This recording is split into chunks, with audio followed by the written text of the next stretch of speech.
Namaku Rudi. Kejadian ini aku alamin sendiri bareng 6 temanku. Pas kami pergi ke kampung sebelah buat nonton acara hiburan malam di daerah Pangalengan, Bandung Selatan. Waktu itu lagi ada acara Bajidor Dangdut. Suasananya rame banget, musiknya bergema, orang-orang berkerumun sesak, cahayanya remang-remang khas acara di pelosok desa. Kami bertujuh datang cuman iseng-iseng aja, cari hiburan biasa. Pakaian kami pun santai semua, cuma kaos, kemeja biasa, sama celana panjang, kayak pemuda-pemuda kampung pada umumnya. Awalnya aman-aman aja, kami asik ketawa ketiwi nonton penari joget di panggung. Nah, pas lagi seru-serunya lihat penari, mulanya cuma salah paham dikit, terus saling sindir lewat kata-kata, lama-lama malah sama-sama emosi. Akhirnya kami terlibat cekcok sama sekelompok pemuda warga pribumi sana. Suasana yang tadinya seru dan ramai mendadak berubah jadi panas dan tegang. Jumlah mereka jauh lebih banyak daripada kami. Kami bertujuh jelas kalah jumlah dan kalah kuat. Pas keadaan udah mau baku hantam, kami sadar seketika kalau diterusin di sini kita bakal habis dikeroyok rame-rame. "Cabut, lari, nanti kita mati di sini," teriak salah satu temanku sambil mundur. Kami pun langsung lari tunggang langgang. Di belakang kami, suara teriakan marah dan langkah kaki pengejar makin mendekat. "Tangkap, jangan kasih lari!"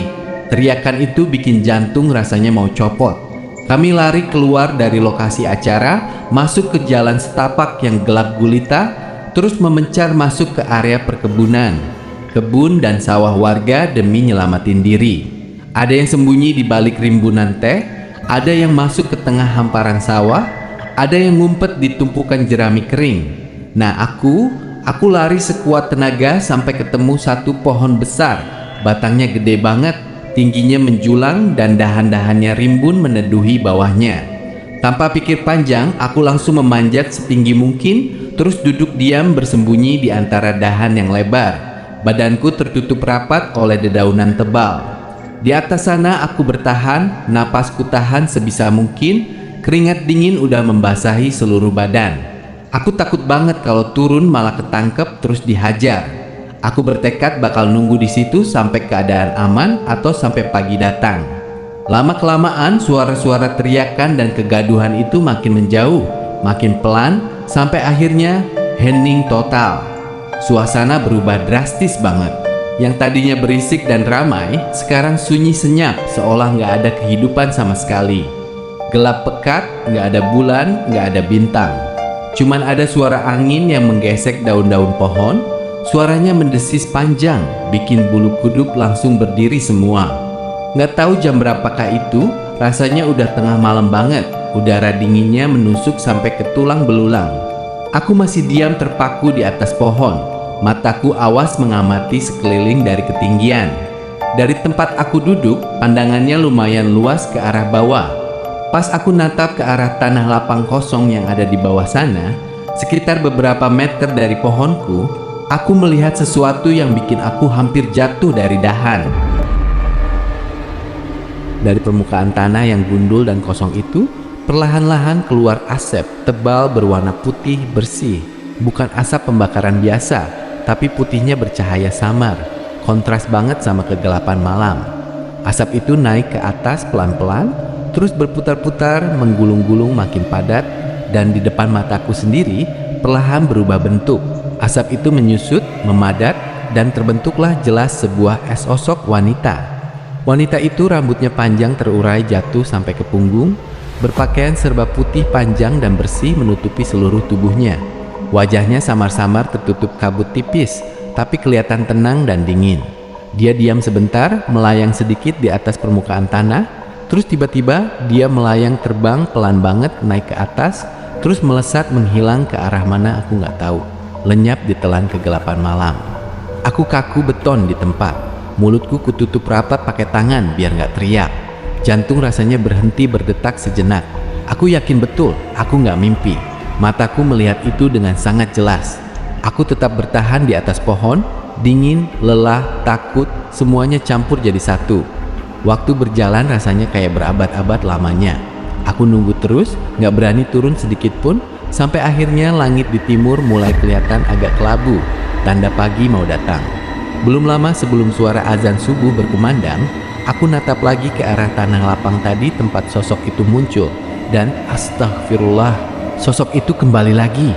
Wanita berambut panjang berbaju putih itu datang lagi dari arah gelap, melayang turun pelan-pelan, persis ke titik tanah yang sama. Pas tubuhnya mendekat ke tanah, wujudnya perlahan meleleh, berubah balik jadi asap putih tebal. Makin lama makin tipis, makin masuk ke bawah, sampai akhirnya lenyap semua. Masuk kembali ke dalam tanah itu. Gak ada sisa apa-apa. Detik itu juga, terdengar suara azan subuh berkumandang dari masjid kampung. Suaranya memecah kesunyian pagi yang mencekam itu. Kaki aku gemetar hebat pas mau turun dari pohon. Hampir aja jatuh karena udah kaku banget gak gerak semalaman. Pas udah pijak tanah, hal pertama yang aku lakuin adalah langsung jalan mendekat ke arah tanah itu. Penasaran banget apa sebenarnya tempat itu. Pas aku deketin, aku langsung terduduk lemas di tempat. Di depanku itu ternyata adalah sebuah makam baru. Tanahnya masih merah segar, gundukannya masih tinggi dan baru ditimbun. Gak ada rumput sama sekali di atasnya. Di sekeliling makam itu masih banyak terserak bunga-bunga tanda berduka. Bunganya masih segar, belum layu sama sekali. Bisa dipastikan makam itu baru dikubur kemarin sore atau sehari sebelumnya. Baru saat itu aku sadar sepenuhnya. Sosok wanita berambut panjang berbaju putih yang aku lihat keluar jadi asap, terbang, terus masuk lagi ke tanah, itu adalah penghuni makam baru itu sendiri. Mungkin karena baru meninggal, arwahnya belum tenang. Atau mungkin dia cuma pergi sebentar mengelilingi kampung pas malam hari. Tapi wajib harus balik lagi masuk ke makam sebelum fajar terbit. Aku langsung lari meninggalkan tempat itu. Ketemu teman-temanku yang ternyata udah berkumpul di ujung jalan. Mereka juga kelihatan kucel dan ketakutan parah. Kami semua pulang ke rumah masing-masing dalam diam. Gak ada yang berani banyak ngomong. Baru pas di rumah, pas udah aman sepenuhnya, aku cerita semuanya sama orang tua. Dan mereka bilang aku sangat beruntung masih selamat dan cuma dikasih lihat, gak diganggu sama sekali. Sejak kejadian itu di Pangalengan, aku belajar satu hal. Dimanapun ada makam, apalagi makam yang masih baru, kita harus sangat hati-hati dan menghargai. Karena kita nggak pernah tahu siapa atau apa yang sedang menjaga atau menempati tempat itu. Apalagi pas tengah malam buta, saat dunia manusia dan dunia gaib itu seolah bertemu.